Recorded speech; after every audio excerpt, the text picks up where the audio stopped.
갈라디아서 2장 20절입니다.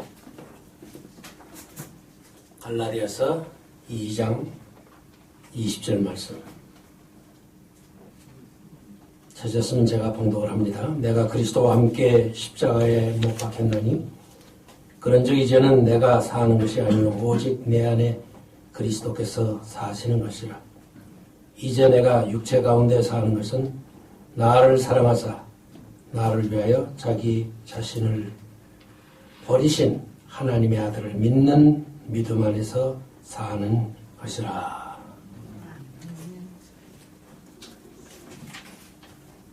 여러분들은 어떤 인생관을 가지고 살고 있습니까? 아마 이렇게 얘기하면 어떤 분들은 그럴 거예요. 뭐 인생관이고 뭐 그런 철학적인 거 그거 전 모릅니다. 그죠? 태어났으니까 사는 거고 살다 보니까 열심히 사는 거고 어쨌든 그렇습니다. 아니에요. 이 세상에 있는 모든 피조물은 쓸데없이 있는 것이 아니에요. 심지어 우리가 걸어가면서 발에 채이는 그 돌 하나도 전부 다 목적이 있어요. 아멘. 다 목적이 있는 거예요. 그렇기 때문에 우리가 정말 사람답게 그리스도인답게 하나님의 자녀답게 살려면 어떻게 해야 되느냐. 바른 인생관을 가져야 돼요. 바른 인생관. 바른 인생관이 뭡니까? 물론 여러 가지로 이제 설명을 하겠습니다만은 우리가 바르게 살려면 첫째, 내가 누구냐 하는 자기 정체성, 소위 아이덴티티, 자기의 그 정체성, 그걸 알아야 돼요. 우리는 정체성 하게 되면은 내가 누구냐? 나는 신성종 목사다. 그건 정체성이 아니에요. 정체성이 아니에요. 중요한 것은 정체성이라고 하는 것은 어떤 소유, 그걸 뜻하는 게 아닙니다. 예를 들어서 여러분들이 제가 이제 좋아하는 그런 학자가 있습니다. 그 사람이 에릭 프롬이라고 하는 그런 학자인데 유대인 학자예요. 근데 그가 쓴 책 가운데에 To be or to have 라고 하는 그런 책이 있습니다.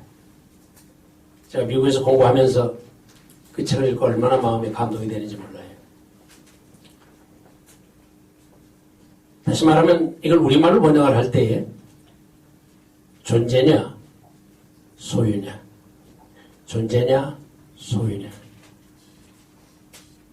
많은 사람들은 소유하기 위해서 삽니다. 그게 잘못된 거예요.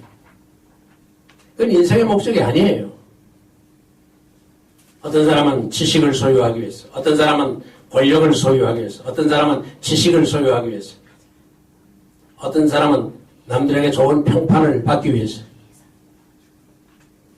그건 다 없어집니다. 죽음과 동시에 다 없어져요. 제가 학교 다닐 때에 참 강의도 잘하고 그런 아주 유명한 분들이 여러 분 있었는데 그 중에 한 분이 연세대학교 총장으로 계셨던 백낙준 박사고, 그분은 얼마나 명설교를 하는지 몰라요. 설교 원고도 없고 아무것도 없어요. 그런데 그건 그대로 그냥 녹음을 해서, 그 당시에는 이 텔레비전이 별로 없었으니까 라디오를 나가면 많은 사람들이 이야, 왜? 배운 게 많거든.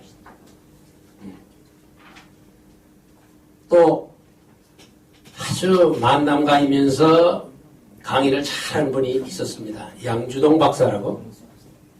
문학박사지. 그거는 뭐 보통 하는 게 아니에요. 네? 한국 역사상 그렇게 지식이 많은 사람들이 별로 없었습니다. 근데 이 모든 것들은 뭐냐? 그건 소유한 거예요. 지식을 소유하고 뭘 소유한 거예요. 소유물은 우리가 꼴깍하고 죽는 그 순간에 다 없어져요. 다 없어져요. 돈 많은 사람들도 그 돈이라는 게 결국 소유거든요. 근데 많은 사람들은 이 소유를 삶의 목적으로 삼아요. 그게 잘못된 겁니다. 그런 것들은 삶의 목적을 이루기 위한 하나의 수단이고 방법이에요. 그런 게 필요 없다는 것이 아닙니다. 필요합니다. 그러나 그게 우리 인생의 목적은 아니다 그 말이에요. 저는 제가 1974년 5월달에 템플 대학에서 PhD 철학박사 학위를 받았어요. 그걸 받기 위해서 미국에 몇 년 동안 오랫동안 고학도 하고 뭐 참 하루에 13시간씩 일을 하고 그것도 중노동 또 교회 가서 제가 사찰 일을 보면서 그건 끝이 없는 일이죠. 그러고 나서 풀타임으로 공부를 해서 학위를 받았으니 얼마나 고생이 많았겠어요. 그렇게 하면서 그 PhD 그걸 딱 받는 그 순간에 세상이 그렇게 허무할 수가 없더라고. 아니 어제하고 오늘하고 무슨 차이가 있느냐 이 말이에요. 내가 PhD를 받은 후하고 그 전하고 무슨 차이가 있느냐 그 말이에요. 그래서 어디서 소개할 때 이 사람은 박사님이십니다. 그거 하나 차이가 있겠죠. 그러나 그게 무슨 관계예요? 아무 소용없는 거예요. 내가 지금까지 목적으로 삼았던 것이 잘못됐다 그 말이에요. 그때까지는 내가 이 학위를 받아야지. 내가 사람들 앞에 인정을 받아야지. 그리고 했는데 결국 그것은 아무런 삶의 어떤 목적이 아니다. 목표지. 여러분 목적과 목표는 다릅니다. 목적은 이렇게 눈에 보이는 그런 것이 아니에요.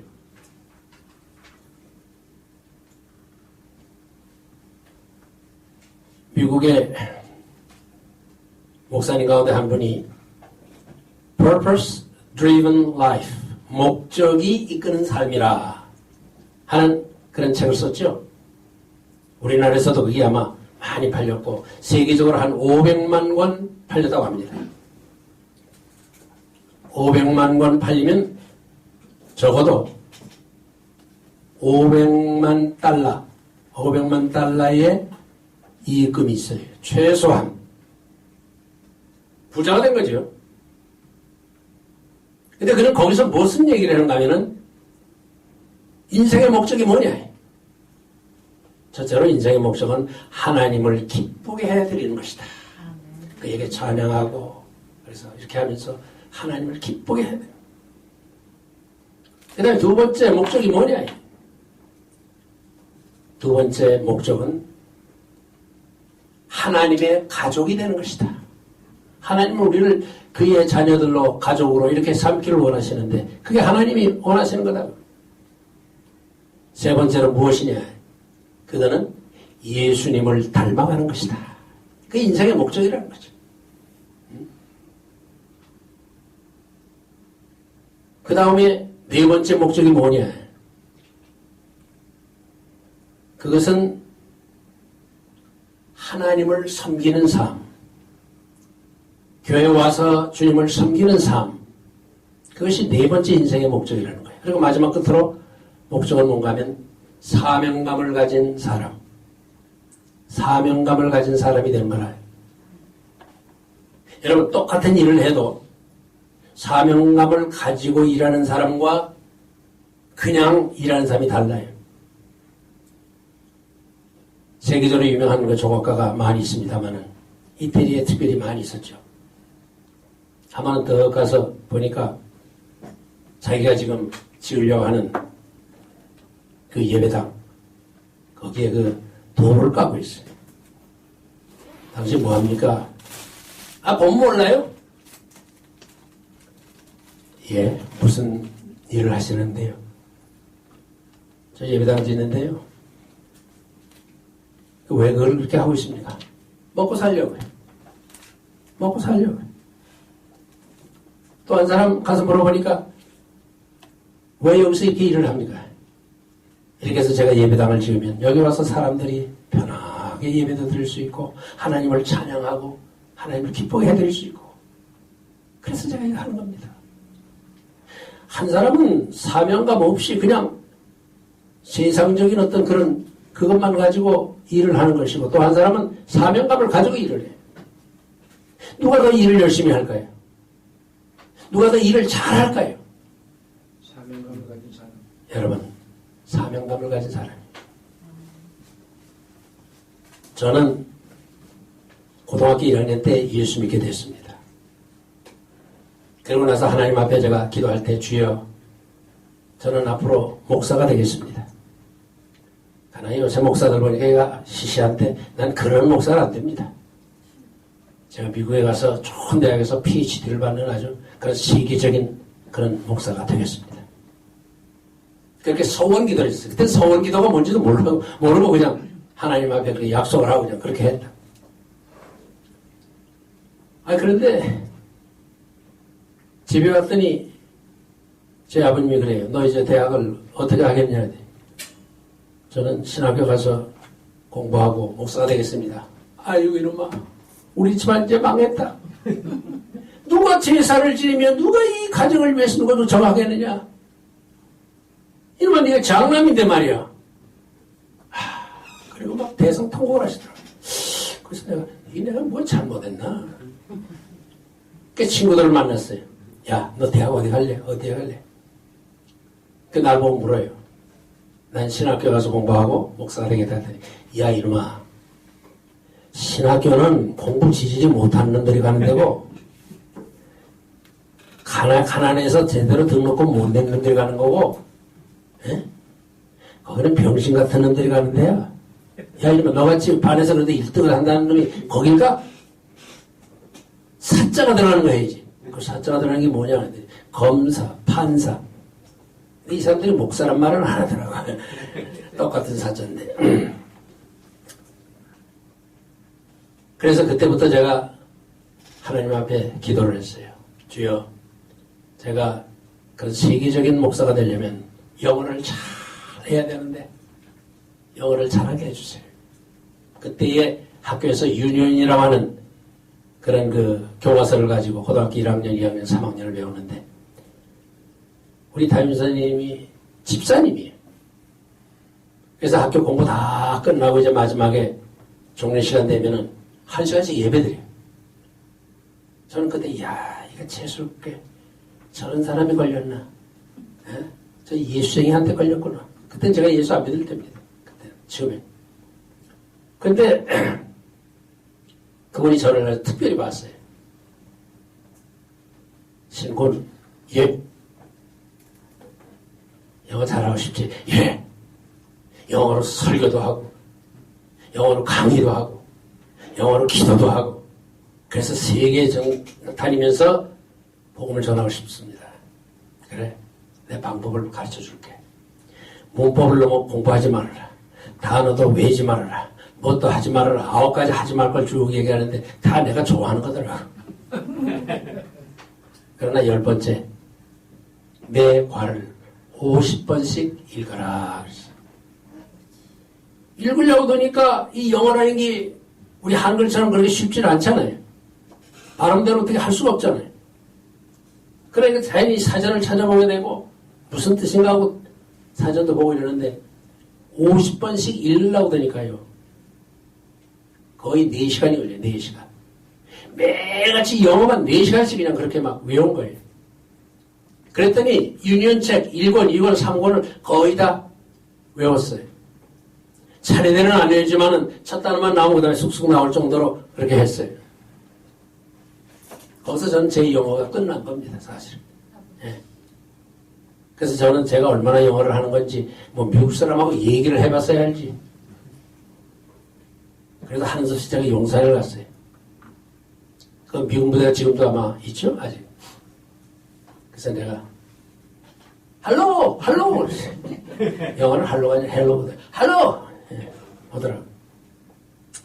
찹찹 오케이? 예? 껌 해보? I like chocolate. Give me chocolate. 뭐 그러면서 이제 하는데 이 처음엔 뭐 이게 아무리 많이 이렇게 외워도 직접 얼굴 대하고 이렇게 하니까 뭐 잘 못하겠더라. 그런 식으로 다 영어 공부를 조금 이렇게 하다가 나중에는 잘 하게 됐어.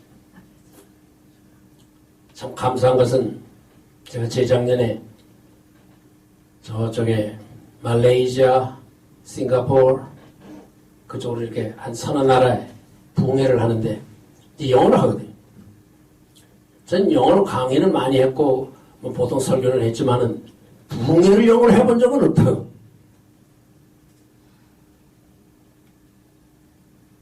부흥회는 사실 더 쉬워요. 어려운 단어 하면 안 돼. 우리나라에 그 영어 모르면서 부흥회 해가지고 성공한 사람이 하나 있습니다. 미국에 가서. 제가 아는 사람 가운데. 이성봉 목사라고. 성결교회 목사죠. 유명한 봉사죠. 그분이 아는 단어는 God, Jesus Christ, Love, Holy Spirit. 그 네 단어밖에 몰라요. 미국 사람들 다 있는데 그 사람 목소리가 좋잖아요. God is love. Jesus is love. Holy Spirit is love. Love, love. 그러니까 그냥 거기 사람들이 막 그냥 은혜를 받고 그냥 거기에 막 뒹굴고 그러는 거예요. 여러분, 네 단어 가지고도 그렇게 부흥회를 열심히 잘하는 사람들 있던데 여러분들은 왜 못하세요? 못할 이유가 있어요. 나는 못한다 하고 믿기 때문에. 절대 나는 못해. 믿기 때문에. 믿는 대로 될지어다. 그렇게 하면 안 되죠. 자, 어쨌든 간에 중요한 것은 그렇게 해서 제가 이 영어를 하게 됐는데 하게 된 이유가 근본 이유가 됐냐예요. 내게 하나님의 종이 되겠다고 하는 그런 목적의식이 분명했기 때문에 제가 머리가 참 나쁩니다. 공부를 잘 못합니다. 그런데 그때부터는 1등 아니면 2등 그렇게 해서 대학까지 그렇고 미국 가서도 그렇고 계속 그렇게 했어요. 다른 이유는 머리 좋아서가 아니에요. 나는 주님의 종이다 하는 그런 사명감. 내가 그를 위해서 내 생명이라도 바치겠다는 그 사명감.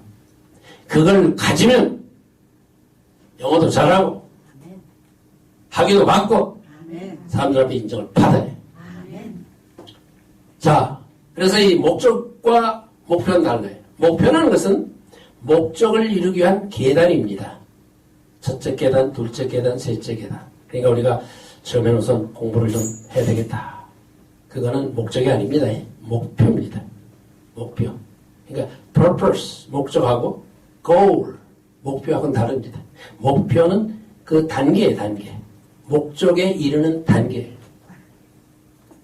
그래서 우리가 이 목적을 바로 가져야 되는데 그러기 위해서는 바른 인생관을 가져야 돼요. 바른 인생관. 그러니까 내가 누구냐 하는 정체성, 아이덴티티, 이 정체성을 분명히 가져야 돼요. 정체성. 그러나 많은 사람들이 자기가 누군지 몰라요. 이름 알고 뭐 직이라든지 뭐 그런 건 알고 뭐 그러지. 이 정체성을 바로 가져야 됩니다. 그 다음에 두 번째는 내가 지금 어디 있느냐. 내가 있는 자리를 알아야 돼요. 내가 있는 자리를. 네?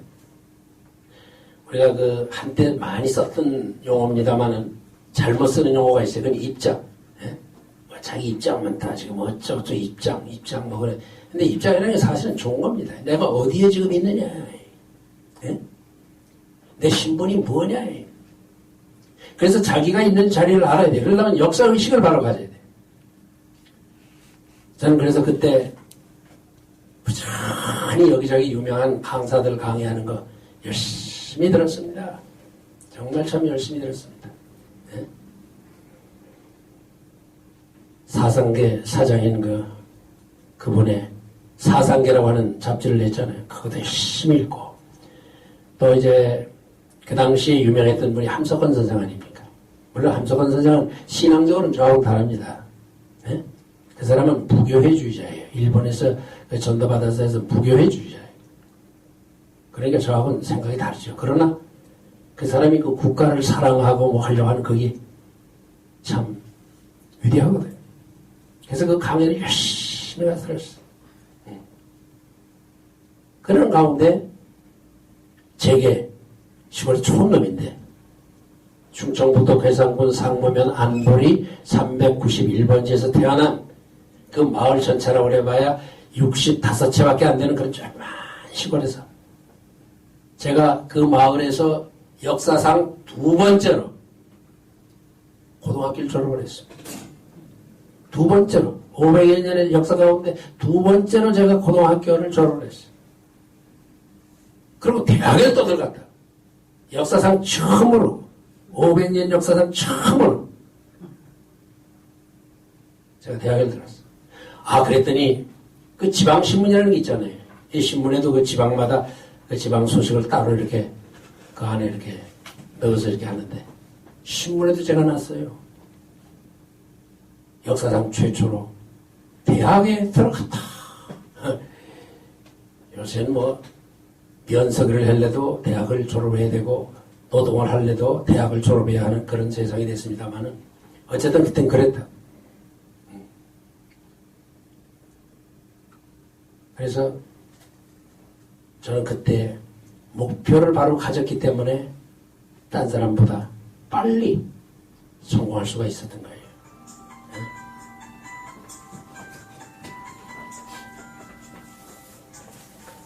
그 다음에 세 번째로 중요한 건 뭐냐? 내가 어디로 가야 되느냐 하는 게 중요한 거예요. 어디로 가야 되느냐. 물론 다 죽음의 정거장을 향해서 한 걸음 한 걸음 갑니다만은 그러나 내가 가야 할 곳이 있잖아요. 매번. 그래서 이 세 가지를 알아야 사람답게 사는데 그러나 우리는 사람답게 사는 것으로 되는 게 아니에요. 오늘 여기 본문에 보면 바울의 인생관 세 가지가 나와요. 오늘 이 본문에 세 가지가 나옵니다. 그 인생관이 뭐냐? 첫째, 내가 그리스도와 함께 십자가에 못 박혔나니. 바울의 첫 번째 인생관은 뭔가 하면 십자가.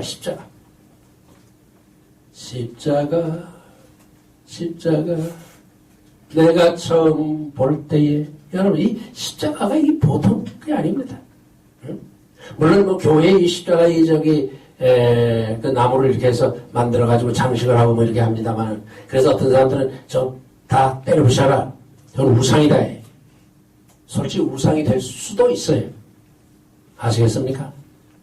그러나 우리가 그걸 하는 이유는 그걸 우상으로 거기다 절하고 섬겨서 그렇게 하려고 하는 게 아니라 십자가를 늘 마음에 두고 십자가를 중심으로 해서 살아라. 오늘 여기 본문의 말씀처럼 십자가에 우리 자신을 장사 지내라. 십자가에 죽어라. 여러분 우리가 십자가를 향해서 가는 거 그것도 중요하지만은 더 중요한 거는 여기 보니까 십자가에 못 박혔나니 죽었다는 얘기예요. 우리 기독교라고 하는 종교는 이상한 종교입니다. 죽어야 사는 종교예요. 옛사람이 죽어야 새 사람이 태어난다 그 말이에요. 그게 바울의 첫 번째 인생관. 그럼 십자가라는 게 뭘 상징하느냐? 십자가는 어떤 십자가가 있느냐? 예수님이 십자가에 달리셨을 때에 세 가지 그 십자가가 세 개가 이렇게 있었어요. 예수님이 가운데 있는 십자가. 가운데 있는 십자가는 건 구원의 십자가지. 우리를 속량해준 속량의 표시지. 그게 바로 우리 기독교의 표시가 됐죠. 그래서 콘스탄티누스가 그 로마 시대에 전쟁을 할 때에 꿈에 십자가를 이렇게 들고 하얀 십자가 이렇게 들고 그러고서 막 이렇게 가가지고 전쟁에서 이기는 꿈을 꿔가지고 그대로 했잖아요. 그 사람은 원래 그 태양신을 섬기던 사람.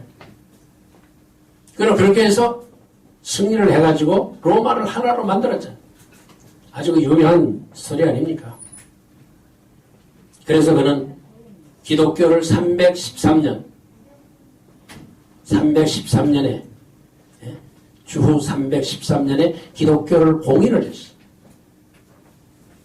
그래서 이 기독교가 그 로마 정부에서 허락을 했기 때문에 그 전까지는 뭐 박해를 하고 막 그랬지만 그때부터 이제 허락을 했기 때문에 이것이 그냥 전파되기 시작을 했는데 그가 살아있는 동안에 얼마나 이게 넓게 전파되는지.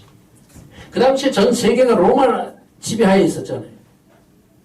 그러니까 뭐 여기저기 뭐 교회도 생겨지고 뭐 물론 그것이 좋은 것만은 아닙니다. 그 후에 이제 기독교를 공인한 다음에 그 다음에 에베소 공회라든지 뭐 이런 걸 통해서 이단들 척결하고 뭐 이런 거 좋은 일도 많이 했지만은 그러나 그게 권력과 기독교가 종교가 야합되어지면 그건 반드시 부패되게 돼 있고 그 다음에 그것으로 말미암아 기독교인들이 타락하게 돼 있어요. 그래서 그 당시에는 개신교가 없을 때인데 로마 가톨릭밖에 없을 때인데 얼마나 그 권력이 많고 저가 되는지 황제하고 누가 더 세냐. 그래서 어떤 때는 황제가 교황 앞에 가서 무릎을 꿇고 안수도 받고 그저 그 도움을 받고 축복을 받고 그래서야 뭘 할 수 있는 그런 시대도 있었고 또 어떤 때는 황제가 교황을 그냥 내리누르는 그런 때도 있었고 서로 뭐 경쟁도 하고 뭐 별적이 다 있었습니다만은 이게 바로 기독교와 세속 이 정권하고 야합을 할 때 빨리 성장하는 건 사실이에요. 그러나 그 순결성 그걸 상실하기 쉽습니다. 그래서 결국은 기독교가 많이 타락을 했잖아요. 자, 이제 그쪽 말씀을 드리고 이제 중요한 것은 십자가는 세 가지 종류의 십자가가 있는데 예수님의 십자가는 구원의 십자가, 속량해주는 십자가, 우리 죄의 문제를 해결한 그런 십자가. 그래서 십자가가 십자가로 되어 있잖아요. 더하기표. 하나님과 우리를 더해주고 나와 이웃을 더해주고 그러니까 이것을 모든 것을 플러스 해주는 그게 십자가의 그게 상징이에요. 근데 또 두 개의 십자가 있잖아요. 하나의 십자가는 둘 다 물론 성경에 보면은 도적이라 강도라 뭐 이렇게 얘기했습니다만은 제가 보기에는 그게 소위 말하는 열심당원들이 로마 제국으로부터 벗어나기 위해서 그 단도, 시카르라고 하는 단도를 가지고서 이제 로마 사람들을 죽이고 부자들 죽이고 돈도 뺏고 했던 그런 게 일어난 거예요. 그래서 강도짓을 많이 했다고. 그래서 성경에 그냥 강도라고 하면 되어 있습니다만은 두 사람이 같이 이렇게 달려있는데 하나는 자기 죄를 인정을 했어요. 자기가 죄인이라고 하는 거예요. 당신의 나라가 임할 때 나를 기억해달라. 다시 말하면 예수님 앞에 고백을 한 거예요. 그때 예수님이 한 얘기가 뭡니까? 오늘 네가 나와 함께 나원에 있으리라. 다시 말하면 구원 받았다고 말이에요. 또 한 사람은 어떤 사람입니까? 또 한 사람은 예수님을 비난하고 저도 십자가 다니면서 말이에요. 무슨 구세주는 무슨 구세주야. 십자가에서 내려와봐 그러면 이 두 사람의 십자가는 어떤 십자가냐? 예수님의 십자가는 구원의 십자가고 속량의 십자가고 다른 한편 우편에 있는 그 사람의 십자가는 어떤 십자가냐? 우리가 십자가를 대하듯이 용서받는 사죄의 십자가예요. 그리고 또 한편에 왼쪽에 있는 그 사람은 어떤 사람이냐? 그 사람은 자기 죄 때문에 스스로 심판받는 심판의 십자가를. 그러니까 십자가를 우리가 어떻게 대하느냐, 어떻게 이걸 취급하느냐, 그것에 따라서 우리의 구원도 결정이 되고 지옥의 형벌을. 근데 여기 뭐라 했습니까? 십자가에 못 박으셨으니 십자가에 못 박았다. 죽어야 된다는 거예요. 내 이 옛사람이 십자가 앞에서 죽어야 된다는 거예요. 그래야 산 사람, 새 사람이 거기서 태어나는 거예요. 바울은 그의 인생관이 뭡니까? 첫째는 십자가. 십자가에서 자기 자신을 못 박았다. 그러니까 이제부터는 자기가 사는 게 아니에요. 자기는 죽었어 이제. 누가 사는 겁니까? 자기 안에 있는 그를 사랑하고 그를 구원해준 바로 그 주님.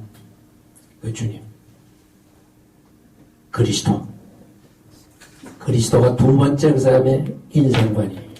그리스도. 다른 말로 말하면 오직 여기 보니까 뭐라는가 하면은 오직 예수 그리스도를 말미암아 믿음으로 말미암아 자 오직 예수 우리는 오직 예수 소라 크리스토스 오직 예수 그것이 우리의 삶의 목표여야 돼요. 응? 내가 영광받고 내가 잘 살고 내가 유명해지고 그게 아니라 예수님이 유명해지고 예수님이 전도되고 예수님의 능력이 나타나는 그런 사회를 만들기 위해서 우리가 생명을 내 걸어야 된다고 말이에요.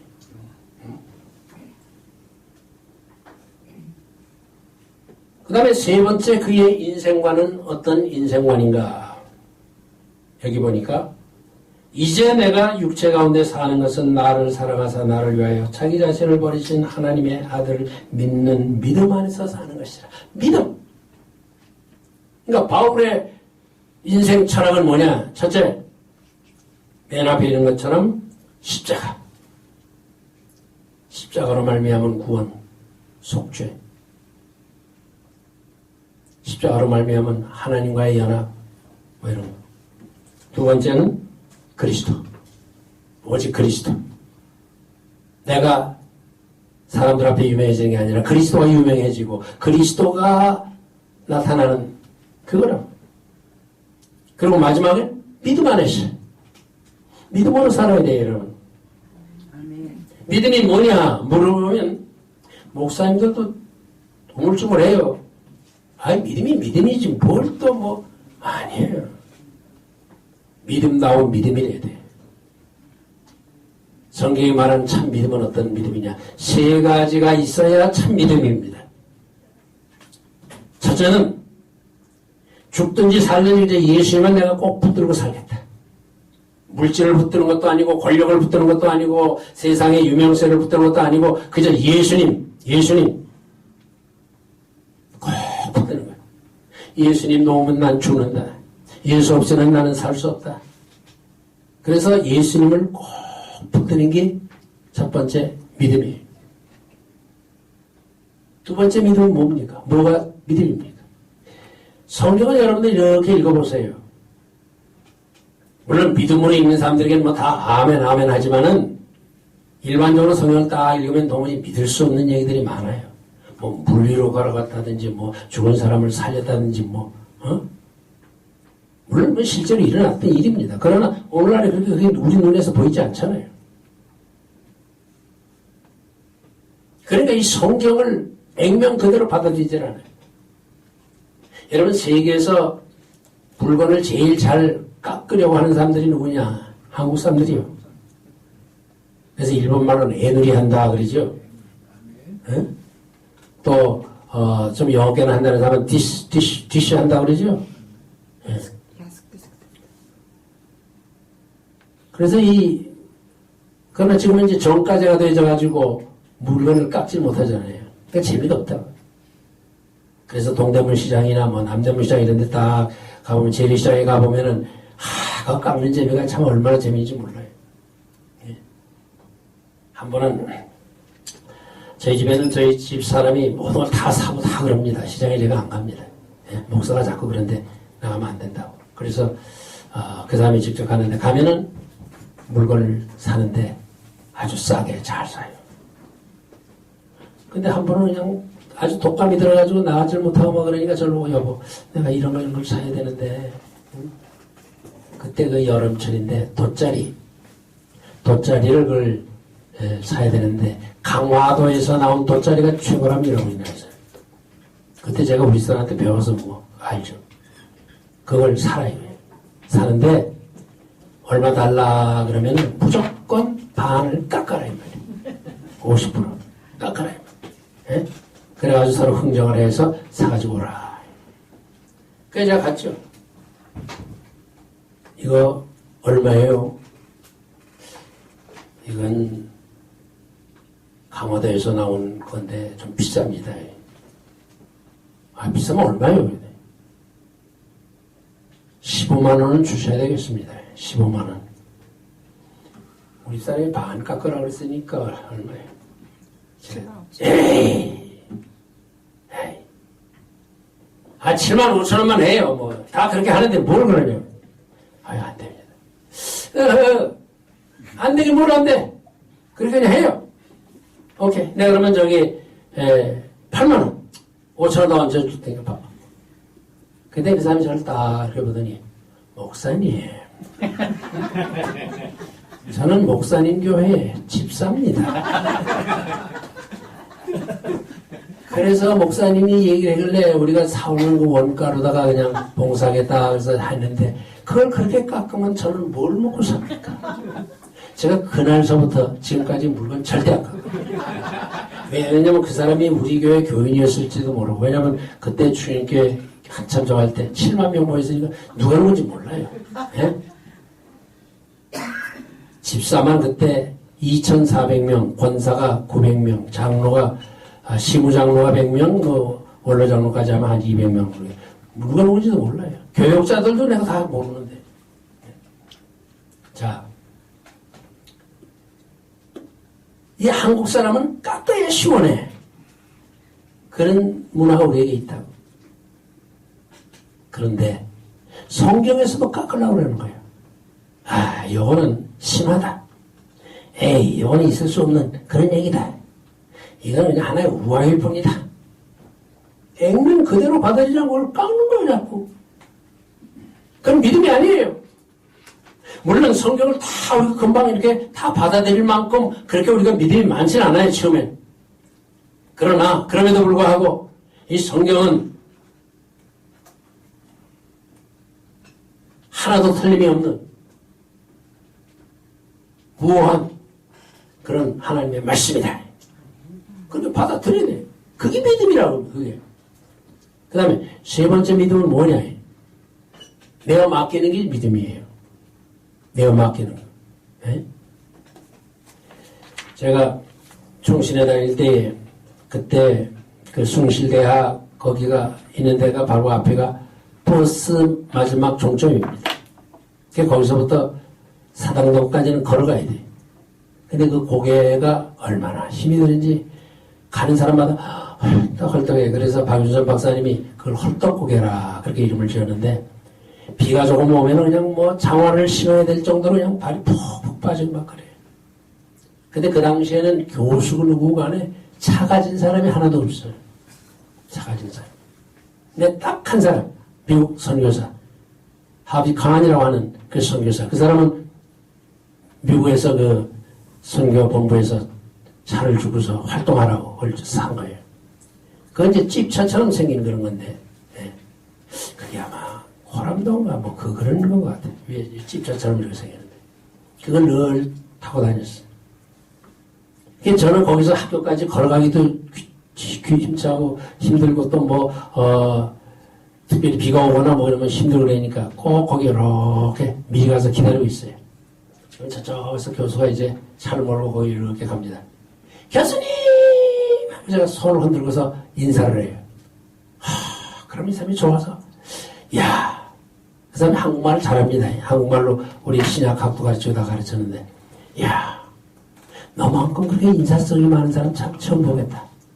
근데 사실은 내가 인사성이 원래 없는 사람인데 차 타려고 보고 인사한 건데 말이에요. 그래서 좋아하시더라고요. 근데 한 번은 그걸 타고 이렇게 가는데 어떤 여자가 머리에 잔뜩 큰 이 짐을 이렇게 머리에 얹고서 가요. 와, 나는 그때 여자들은 목에 강철이 들어있나? 남자들 둘이서 겨우 들어서 얹어만 놓으면 간다. 예?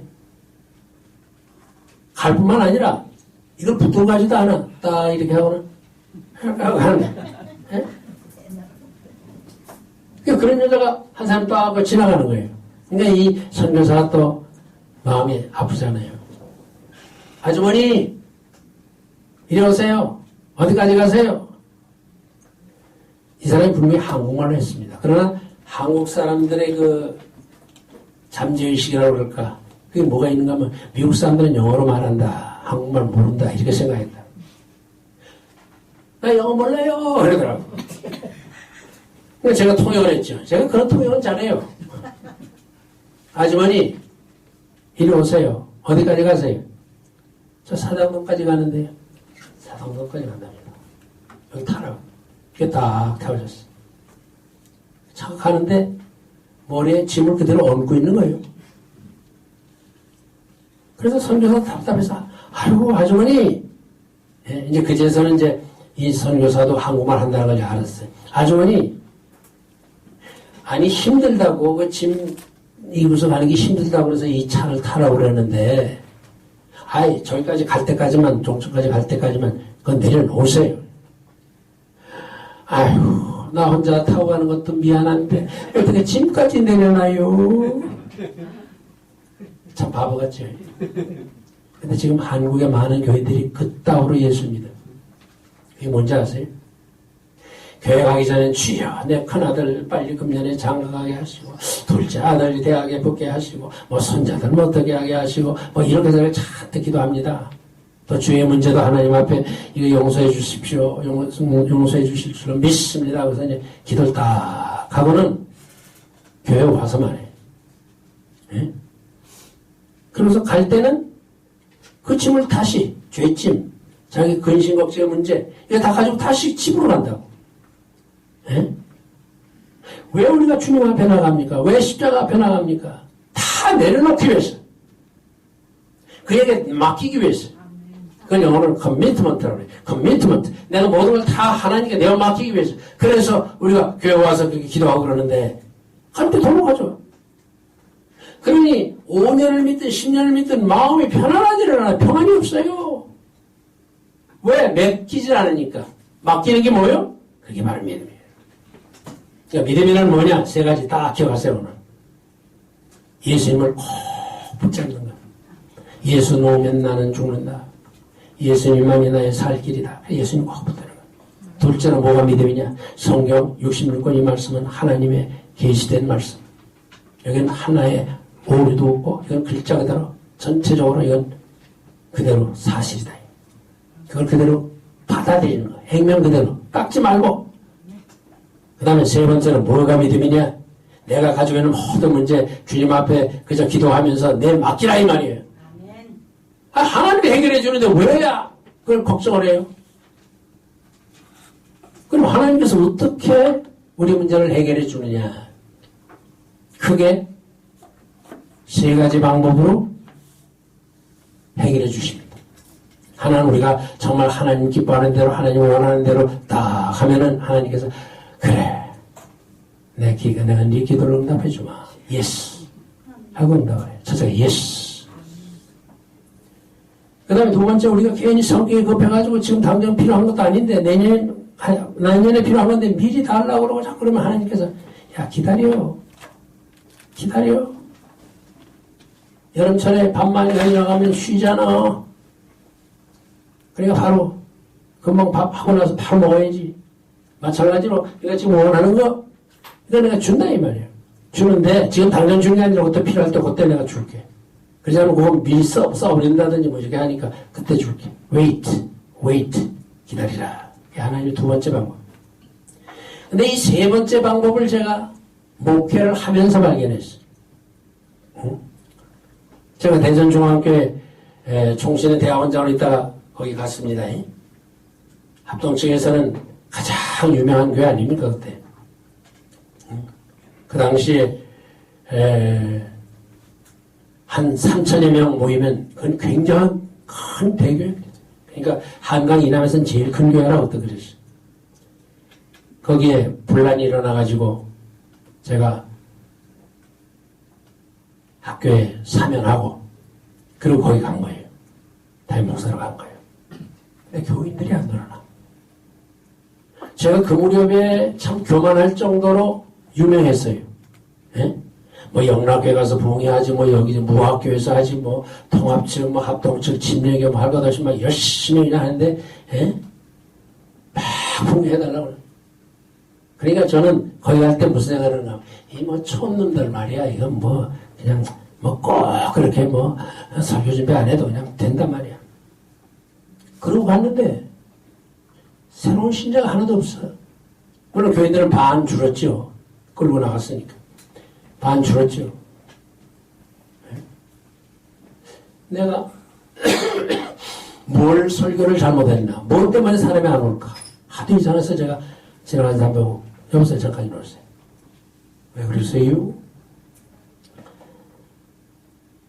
여기 교회 사람들이 등록을 안 하는데 왜 안 와요?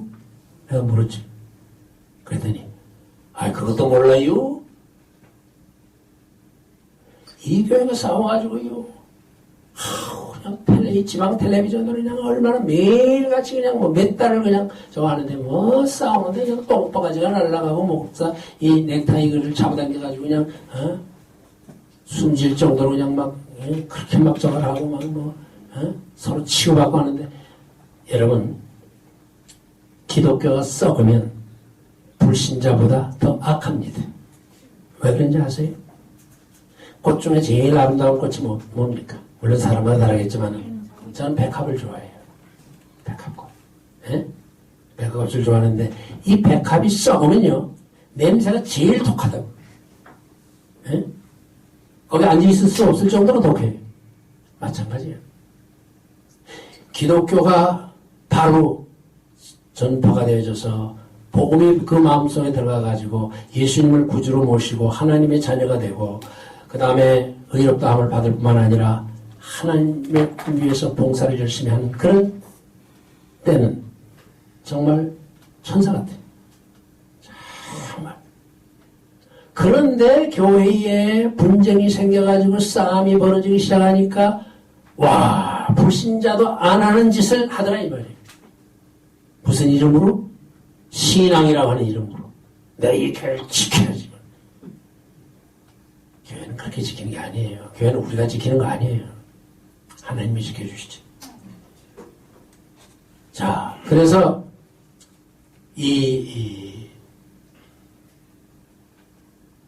기도한 것이 안 이루어지니까 저는 이제 이 교회 붕식해달라 막 눈물 저하고 그래도 안 돼요. 그래서 제가 새벽마다 이 앞에 있는 이걸 가지고 이렇게 막 치면서 그냥 막 울면서 그냥 기도를 했어요. 새벽 기도 이제 다 예배 설교 끝나고 나서.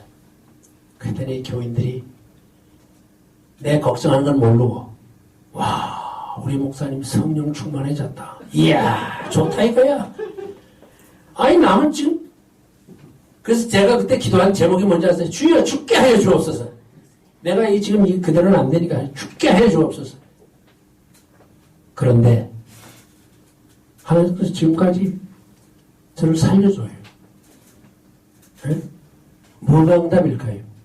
응답은 예스 하는 것도 응답이고 wait 기다리라 하는 것도 응답이지만 no 아니다 하는 것도 응답이에요. 그걸 여러분들이 아셔야 돼요.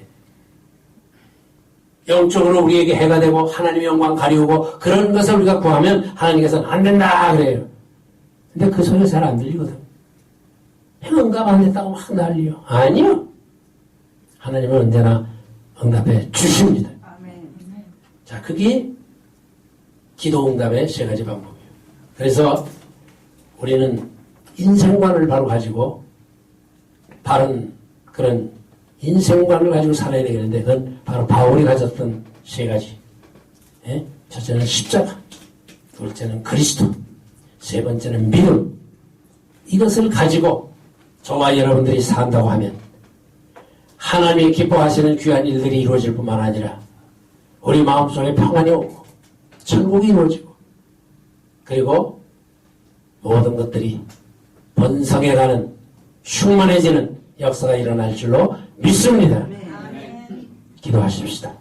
자비로우신 아버지 하나님, 저희들을 긍휼히 여겨주셔서 예수 믿는 자로서 부끄러움이 없는 그런 삶을 살 수 있도록 십자가 앞에서 우리 자신을 묶어서 거기에서 죽게 하시고 주님과 함께 거기서 죽게 하시고 그리고 날마다 예수 그리스도 중심으로 살며 오직 예수 살게 하시고 마지막으로 믿음 안에서 살아가는 저희들 되게 하여 주시옵소서. 그래서 하나님께는 영광, 교회에는 부흥, 우리 자신에게는 기쁨과 은혜가 넘치는 삶이 되게 하여 주시옵소서. 예수님의 이름으로 기도하옵나이다. 아멘.